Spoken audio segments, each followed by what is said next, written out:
just make the argument. Okay. Okay. So, whatever it is at the first blank time of the universe, there may or may not be a cause to that situation of the universe, and the situation of the universe, there may be causes, maybe there may not be causes, but whatever the case, the cause, you can make a, let's say, for example,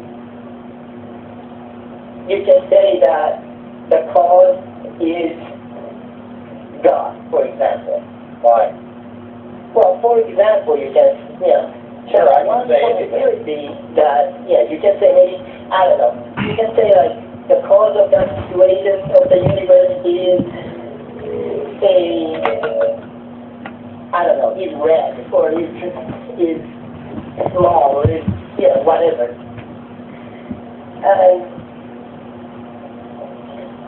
some of these... If you can substitute any word in there, and they all make similar sense, then that's an admission that you're not going to be able to get to your point about proving it's God, because we have to have a way to distinguish between the different arguments. I'm saying that multiple, for any one of them, you can no longer say that it's more likely that it is not than it is.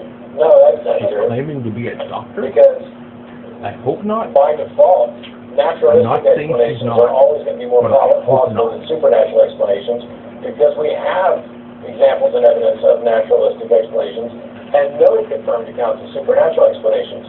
So if you're wanting to posit a first cause, and by the way, the only thing new about the argument is the way you're putting it together, because this is essentially like the cosmological argument.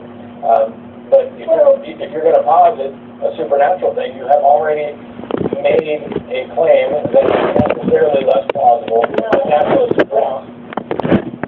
I'm saying that any cause is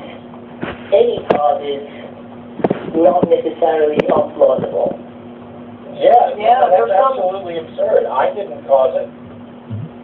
It's absurd. You could. Yes, you could. I could. I didn't cause the Big Bang.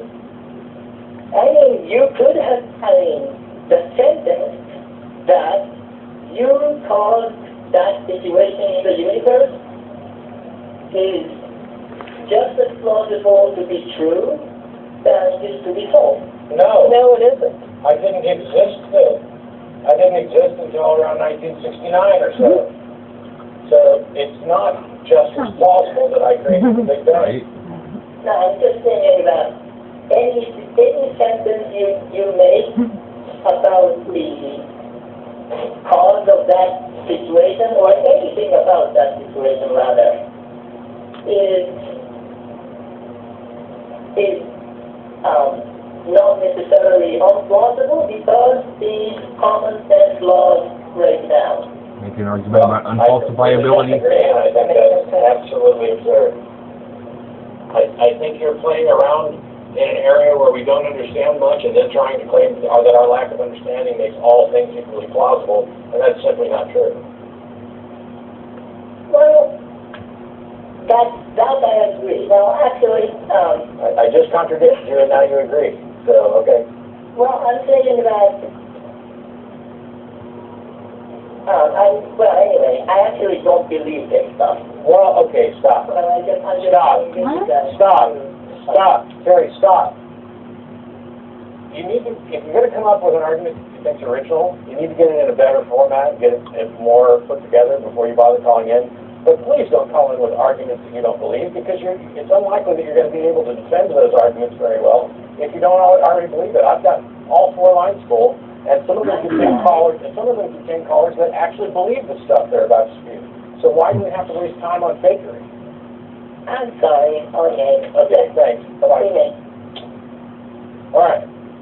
We don't need anybody pretending anything or playing devil's advocate and making arguments for things that they don't actually believe, things that they don't accept. We're happy to call in. We're always waiting to tell us what it is they believe and why.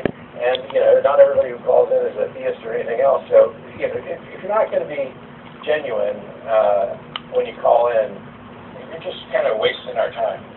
And on that note, while we get ready to take the next call, I'd like to welcome Jeff D to the show. Hi, folks. Yay. Sorry I'm late. My fault. But I need to get your new cell phone number. Oh, yeah. I'm able to tell you what's going on. I thought you had it, but I'll get it to you. Now is not the time. We got Chase and Norman. How are you? Hey, I'm pretty good, guys. Big chance. But finally actually get through. Cool. Welcome to the show. What's your question? I was just His cell phone just made the unplug noise from this. If you think the Christians are kind of like the Borg. Like the Borg? Like my T-shirt? So, like, from, you know, Star Trek. Yeah, yes, yes, I have a Borg T-shirt on. What a timely call. I'd say no. No? They're not. I don't see them forcing. You know, I've never actually, this is just an entire episode of this. Well, They've stopped posting, like, funny clips, and now they're just posting whole episodes. And this is just terrible. Pretty ridiculous. There are certainly some who have extreme beliefs that, you know, like non-Christians shouldn't be citizens and stuff like that, but that's not all of them. I do find similarities perhaps in their desire, although, you know, the Borg were looking for perfection and would pass over species that weren't going to add to that, whereas I don't think Christians would pass over anybody because they're just looking for numbers. But if you're just looking at it as wanting to take over, I want reason to take over the world. What I care about, though, is the methods. I don't want to outlaw religion.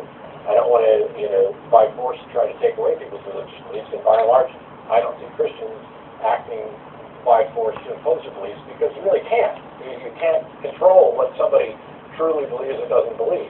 Now, as far as what they're doing with regard to legislation and trying to force the world as a matter of law to be more consistent with their beliefs, they're definitely doing that. Enforce the way people act, not the way they think. But, you know, By trying to enforce the way people think, you're merely enforcing the way they The act. Borg of the school built No matter their, how like, much you try. blaster things and their arms, and they have very Change the tall way someone thinks. That's That's what Christians have not got. So, Well, my other question was that get asked, because I'm personally agnostic, and I still love mythology and all that, I still do, but I've noticed psychologically, it seems that their religion often justifies bad behavior. Do a majority of them not see this, or just not care? Oh, okay, I can't handle this. I love this show when it's good. we identify as doing bad behavior, they think it's good behavior. Their moral compass has been so polluted by the poison that is Christianity that they're unable to.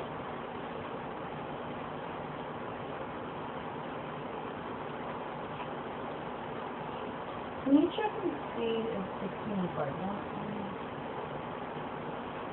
Can you write it down?